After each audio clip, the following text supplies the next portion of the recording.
ہدایت چھوڑ کر گمراہی خریدی تو نہ تو ان کی تجارت ہی نے کچھ نفع دیا اور نہ یہ ہدایت یاب ہی ہوئے۔ ان کی مثال اس شخص کی سی ہے جس نے شب تاریک میں آگ جلائی، جب آگ نے اس کے ارد گرد کی چیزیں روشن کی تو اللہ نے ان لوگوں کی روشنی زائل کر دی اور ان کو اندھیروں میں چھوڑ دیا کہ کچھ نہیں دیکھتے۔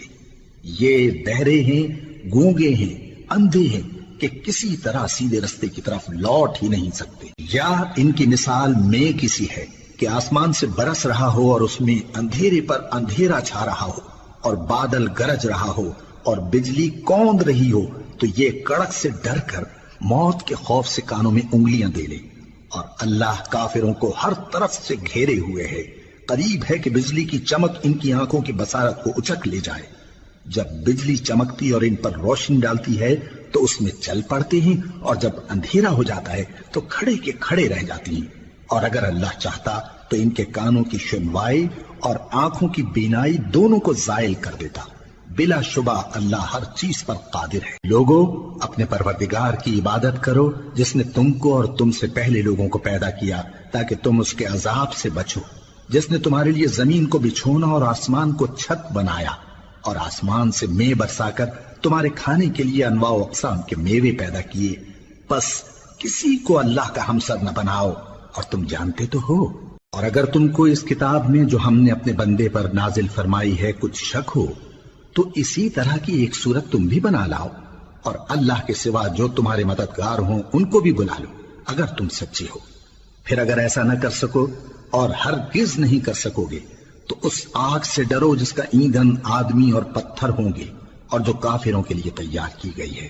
اور جو لوگ ایمان لائے اور نیک عمل کرتے رہے ان کو خوشخبری سنا دو کہ ان کے لیے نعمت کے باغ ہیں جن کے نیچے نہریں بہہ رہی ہیں۔ جب انہیں ان میں سے کسی قسم کا میوہ کھانے کو دیا جائے گا تو کہیں گے یہ تو وہی ہے جو ہم کو پہلے دیا گیا تھا، اور ان کو ایک دوسرے کے ہم شکل میوے دیے جائیں گے، اور وہاں ان کے لیے پاک بیویاں ہوں گی اور وہ بہشتوں میں ہمیشہ رہیں گے۔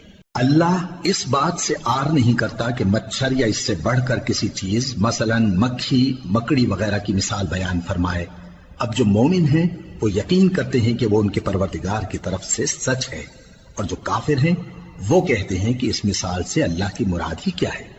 اس سے اللہ بہتوں کو گمراہ کرتا ہے اور بہتوں کو ہدایت بخشتا ہے، اور گمراہ بھی کرتا ہے تو نافرمانوں ہی کو، جو اللہ کے اقرار کو مضبوط کرنے کے بعد توڑ دیتے ہیں، اور جس چیز یعنی رشتہ قرابت کے جوڑے رکھنے کا اللہ نے حکم دیا ہے اس کو قطع کیے ڈالتے ہیں اور زمین میں خرابی کرتے ہیں۔ یہی لوگ نقصان اٹھانے والے ہیں۔ کافرو، تم اللہ سے کیوں کر منکر ہو سکتے ہو؟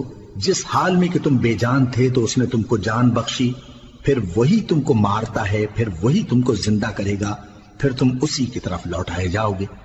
وہی تو ہے جس نے سب چیزیں جو زمین میں ہیں تمہارے لیے پیدا کی، پھر آسمانوں کی طرف متوجہ ہوا تو ان کو ٹھیک ٹھیک 7 آسمان بنا دیا، اور وہ ہر چیز سے خبردار ہے۔ اور وہ وقت یاد کرنے کے قابل ہے جب تمہارے پروردگار نے فرشتوں سے فرمایا کہ میں زمین میں اپنا نائب بنانے والا ہوں۔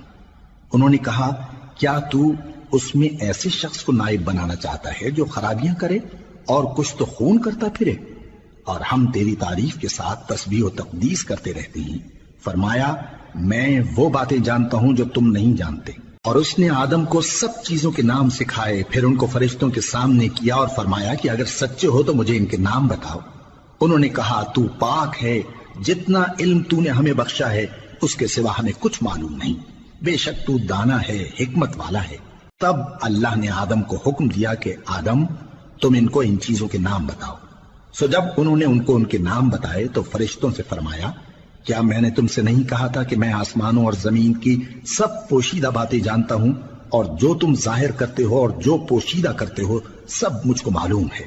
اور جب ہم نے فرشتوں کو حکم دیا کہ آدم کے آگے سجدہ کرو تو وہ سب سجدے میں گر پڑے مگر شیطان نے انکار کیا اور غرور میں آ کر کافر بن گیا۔ اور ہم نے کہا کہ اے آدم، تم اور تمہاری بیوی بہشت میں رہو اور جہاں سے چاہو بے روک ٹوک کھاؤ پیو، لیکن اس درخت کے پاس نہ جانا، نہیں تو ظالموں میں ہو جاؤ گے۔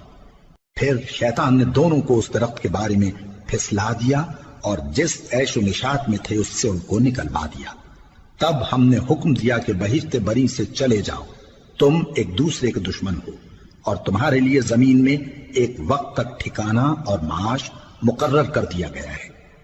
پھر آدم نے اپنے پروردگار سے کچھ کلمات سیکھے اور معافی مانگی تو اس نے ان کا قصور معاف کر دیا۔ بے شک وہ معاف کرنے والا ہے، بڑا مہربان ہے۔ ہم نے فرمایا کہ تم سب یہاں سے اتر جاؤ، جب تمہارے پاس میری طرف سے ہدایت پہنچے تو اس کی پیروی کرنا، کہ جنہوں نے میری ہدایت کی پیروی کی ان کو نہ کچھ خوف ہوگا اور نہ وہ غمناک ہوں گے، اور جنہوں نے اس کو قبول نہ کیا اور ہماری آیتوں کو جھٹلایا وہ دوزخ میں جانے والے ہیں اور وہ ہمیشہ اس میں رہیں گے۔ اے آل یعقوب، میرے وہ احسان یاد کرو جو میں نے تم پر کیے تھے، اور اس اقرار کو پورا کرو جو تم نے مجھ سے کیا تھا۔ میں اس اقرار کو پورا کروں گا جو میں نے تم سے کیا تھا، اور مجھی سے ڈرتے رہو۔ اور جو کتاب میں نے اپنے رسول محمد صلی اللہ علیہ وآلہ وسلم پر نازل کی ہے، جو تمہاری کتاب یعنی تورات کو سچا کہتی ہے، اس پر ایمان لاؤ اور اس سے منکر اول نہ بنو، اور میری آیتوں میں تحریف کر کے ان کے بدلے تھوڑی سی قیمت یعنی دنیاوی منفعت نہ حاصل کرو، اور مجھی سے خوف رکھو، اور حق کو باطل کے ساتھ نہ ملاؤ، اور سچی بات کو جان بوجھ کر نہ چھپاؤ، اور نماز پڑھا کرو اور زکوٰۃ دیا کرو، اور اللہ کے آگے جھکنے والوں کے ساتھ جھکا کرو۔ یہ کیا عقل کی بات ہے کہ تم لوگوں کو نیکی کرنے کو کہتے ہو اور اپنے تئیں فراموش کیے دیتے ہو، حالانکہ تم اللہ کی کتاب بھی پڑھتے ہو؟ کیا تم سمجھتے نہیں؟ اور رنج و تکلیف میں صبر اور نماز سے مدد لیا کرو، اور بے شک نماز گراں ہے، مگر ان لوگوں پر گراں نہیں جو عجز کرنے والے ہیں، جو یقین کیے ہوئے ہیں کہ وہ اپنے پروردگار سے ملنے والے ہیں اور اس کی طرف لوٹ کر جانے والے ہیں۔ اے یعقوب کی اولاد، میرے وہ احسان یاد کرو جو میں نے تم پر کیے تھے، اور یہ کہ میں نے تم کو جہان کے لوگوں پر فضیلت بخشی تھی۔ اور اس دن سے ڈرو جب کوئی کسی کے کچھ بھی کام نہ آئے، اور نہ کسی کی سفارش منظور کی جائے، اور نہ کسی سے کسی طرح کا بدلہ قبول کیا جائے، اور نہ لوگ کسی اور طرح مدد حاصل کر سکیں۔ اور ہمارے ان احسانات کو یاد کرو جب ہم نے تم کو قوم فرعون سے نجات بخشی۔ وہ لوگ تم کو بڑا دکھ دیتے تھے، تمہارے بیٹوں کو تو قتل کر ڈالتے تھے اور بیٹیوں کو زندہ رہنے دیتے تھے، اور اس میں تمہارے پروردگار کی طرف سے بڑی سخت آزمائش تھی۔ اور جب ہم نے تمہارے لیے سمندر کو پھاڑ دیا، پھر تم کو تو نجات دی اور فرعون کی قوم کو غرق کر دیا، اور تم دیکھ رہے تھے۔ اور جب ہم نے موسیٰ سے 40 رات کا وعدہ کیا تو تم نے ان کے پیچھے بچڑے کو معبود مقرر کر لیا، اور تم ظلم کر رہے تھے۔ پھر اس کے بعد ہم نے تم کو معاف کر دیا تاکہ تم شکر کرو۔ اور جب ہم نے موسیٰ کو کتاب اور معجزے عنایت کیے تاکہ تم ہدایت حاصل کرو۔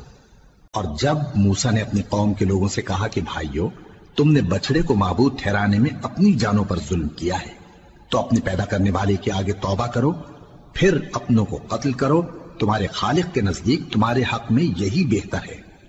پھر اس نے تمہارا قصور معاف کر دیا، وہ بے شک بڑا معاف کرنے والا ہے، بڑا مہربان ہے۔ اور جب تم نے موسیٰ سے کہا کہ موسیٰ، جب تک ہم اللہ کو سامنے نہ دیکھ لیں گے تم پر ایمان نہیں لائیں گے، تو تم کو بجلی نے آ گھیرا اور تم دیکھ رہے تھے۔ پھر موت آ جانے کے بعد ہم نے تم کو اثر نو زندہ کر دیا تاکہ احسان مانو۔ اور ہم نے بادل کا تم پر سایہ کیے رکھا اور تمہارے لیے من و سلوہ اتارتے رہے کہ جو پاکیزہ چیزیں ہم نے تم کو عطا فرمائی ہیں ان کو کھاؤ پیو، مگر تمہارے بزرگوں نے ان نعمتوں کی کچھ قدر نہ جانی، اور وہ ہمارا کچھ نہیں بگاڑتے تھے بلکہ اپنا ہی نقصان کرتے تھے۔ اور جب ہم نے ان سے کہا کہ اس گاؤں میں داخل ہو جاؤ اور اس میں جہاں سے چاہو خوب کھاؤ پیو، اور دیکھنا دروازے میں داخل ہونا سجدہ کرتے